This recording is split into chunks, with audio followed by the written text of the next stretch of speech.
Russian aviation is in ruins. In the Kremlin, they're howling, generals are throwing remotes, planes are burning, helicopters are falling from the sky. A spectacular air battle. The sky is under the control of the Ukrainian Armed Forces. This is a real aviation disaster for Putin's army. Has the countdown really begun? We'll talk about this in just a moment. Drivers, logisticians, and loaders from the Russian marketplace are watching as helicopters explode and burn near Bryansk. That's right. The cargo of the Mi-6 helicopter is detonating loudly. The Russian helicopters brought some kind of ammunition, most likely. Ammunition for multiple launch rocket systems. Yes, usually when a rocket is hit, it explodes like that.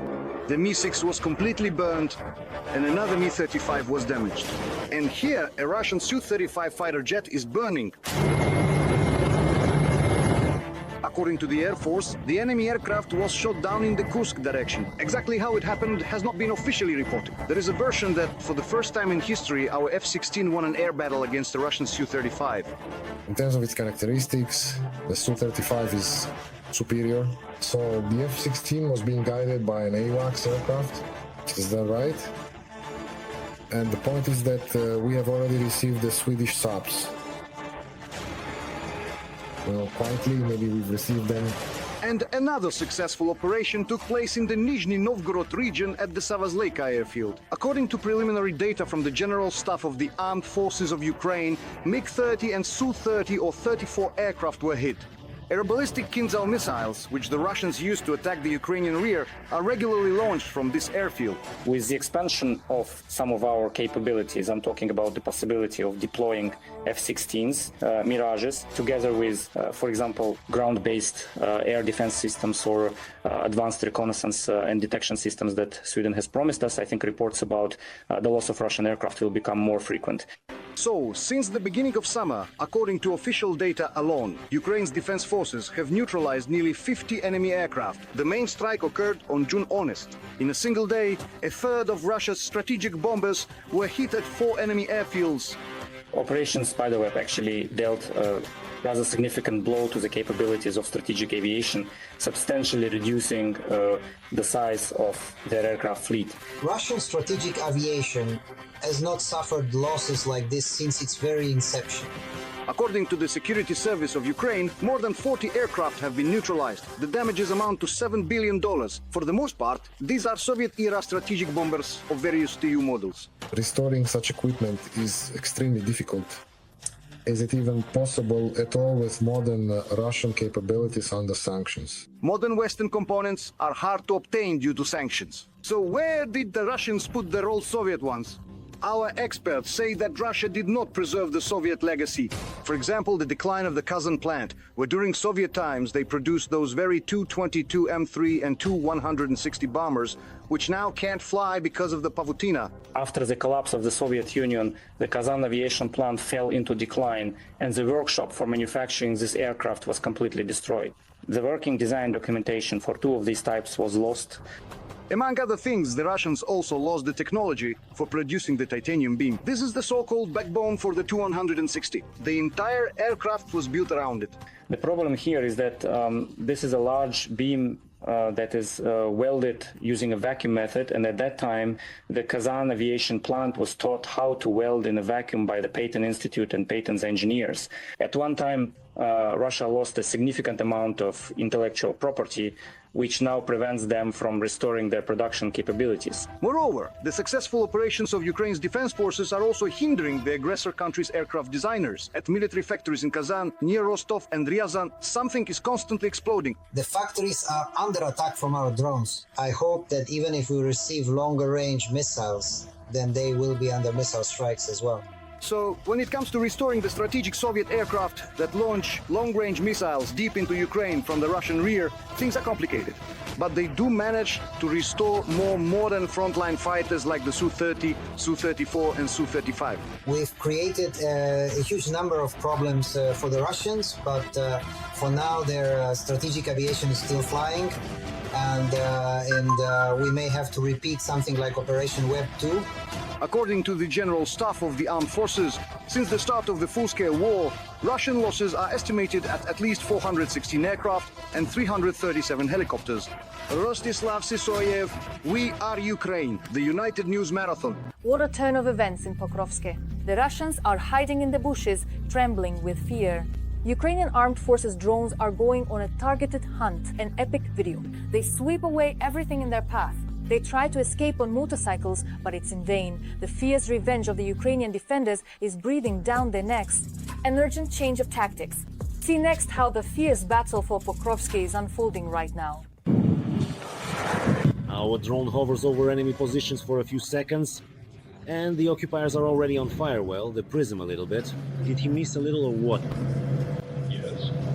Well, please, go ahead now. No, thank you. Another drone is already flying in to finish off the Russians. The southern approaches to Pokrovsk are in ruins, but even among them, the enemy still manages to hide. In the morning, the paratroopers were already striking concentrations of the enemy. They tried to get in, to push through, crawling through basements and outbuildings, and we delivered fire strikes against them. The appearance of leaves on the trees is yet another layer of camouflage for the enemy. So the pilots are scanning every meter.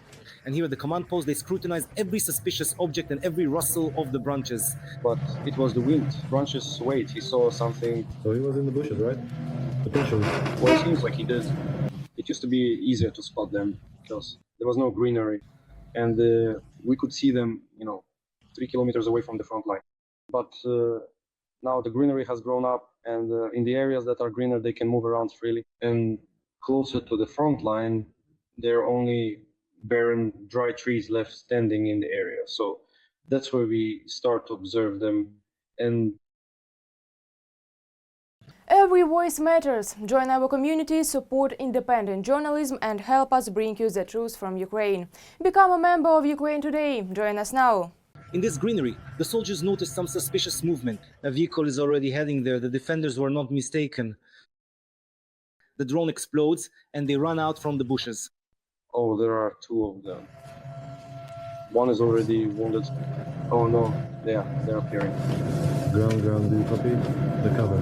How? Yeah, they're closing up right now. But this cover won't save the enemy anymore. They gave away their position and our guys will turn it to dust. We also spotted another enemy drone, which was probably dropping a package. They were waiting for the package in the bushes. But while we were watching the elimination of one group of occupiers, others appeared on the second monitor on motorcycles. The motorcyclist is crossing over the road. Wait. Yeah, there are two of them sitting. They've stopped now. Oh, they're unloading. The soldiers assume that it's probably the position of enemy drone operators. If that's confirmed, it won't be there for long. Meanwhile, our guys are working along the railway.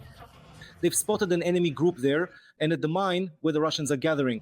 Are there any gaps? Are you observing them? By the phone, right? They hit by phone. Yeah, there are phones here. And these are the remains of the enemy's Molnya drone. It can carry up to 5 kilograms of explosives. Just a month ago, the enemy wasn't using them on this section of the front. But now the Molnya is attacking the road to Pokrovsk. The area is littered with the scrap because they launch it just to have it loiter around and look for a target. There are even reports now of them using all this artificial intelligence technology. That is, it can independently identify the type of vehicle, the color. Basically, for example, it targets green-colored vehicles. The drone itself is made of foam and a stick, but the enemy relies on sheer numbers, and for now, it's difficult for us to counter this scale. So any help for the paratroopers is always welcome. The more drones they have, the more occupiers will either rot on Ukrainian soil or be sent home in a black bag. There's nothing here. Here, zoom in. Look over there. Reporting from near Pokrovsk, Oleg Kornienko, Fakti ICTV, United News. They were the first to enter the Kursk region, and now they're holding the line in Sumy region. Steel warriors who fight the enemy using their own methods, powerful strikes. Putin's soldiers don't have time to recover. Russian generals are in shock. The front is on fire. See right now how our forces managed to effectively hold the defense in one of the hottest sectors. At the controls of the BMP-1 is a soldier with the call sign Seryoga. In civilian life, he worked as a sailor on a tugboat. Before the full-scale invasion, he lived with his family in Kherson, but afterwards he was forced to take his loved ones to Vinnytsia region. Our brave guys drove them out of Kherson. I returned to Kherson, went to the military enlistment office, passed the medical commission, and they wrote fit for service. I'm very glad. Waiting for someone else to do something for you is not serious. I'm Ukrainian myself. where would I run to and why? If I run away, what kind of example will I set for the youth? He says he fit right in with the 1st Mechanized Battalion. A big plus is the young commanders who have literally grown up during this war, like the battalion commander Yevhen with the call sign Almazes. After finishing school, he did his compulsory military service and then signed a contract in 2014. He was assigned a shattered battalion, which he began to rebuild.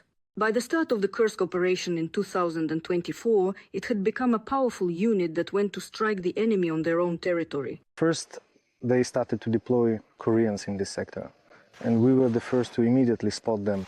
They fought, well, not very effectively, but they kept going to the end, to their deaths. However, compared to last year, the Kursk region has also changed a lot, says the battalion commander. That's why this direction has become more difficult. They started deploying all their most powerful brigades, Hero Marines, airborne troops, the Korean People's Army, and so on. They used all of this against our sector in various ways. And in addition, there are now a lot of pilots and their FPV drones here. If only the enemy directed all these forces at the military, it would be only half the trouble, says Almaz. But the enemy, just like in other directions, tries to inflict the most harm on civilians in order to sow panic and despair among the people. It's difficult because the enemy intends to cause the most harm not to the military but to the civilian population. He constantly strikes these areas chaotically and unfortunately hits civilian vehicles, civilian buildings and places where there are civilians and children. Along the front line, the enemy, just as at the beginning of the war and now, uses only one tactic: numerical superiority in manpower. The tactic that was used then is the same as now. Only back then in the Kursk region they advanced mainly with equipment, throwing in their infantry after. Now it's almost all infantry, they are quad bikes, motorcycles. Meanwhile, in this battalion, they try to minimize losses, honing every operation and communication to the maximum. Forward, forward, forward. That's it, we've taken the Medusa position. Medusa is secured. Volodymyr, with the call sign Karat, is carrying a conditionally wounded soldier on his shoulder. He himself is from Irpin. After what the enemy did to his city, he says he had no other choice but to enlist, so as not to let the Russians come home a second time. In a way, it's easier when it's on his land, because it means he does less damage to our land. There are fewer strikes on our people, on our soil. In the Sumy direction, Karat says, over the past year, the enemy has strengthened with air support, aerial reconnaissance, attack drones, and aviation. Today, this is the greatest danger for our soldiers. Especially now, drones and fiber optics, you really need to have great skill and luck to get away from them. Even if the personnel survive, the equipment is definitely lost. However, the Ukrainian army is not standing still either, and it uses the enemy's technologies improved and more effective against them. This war requires knowledge, significant development and flexibility. Old methods don't work.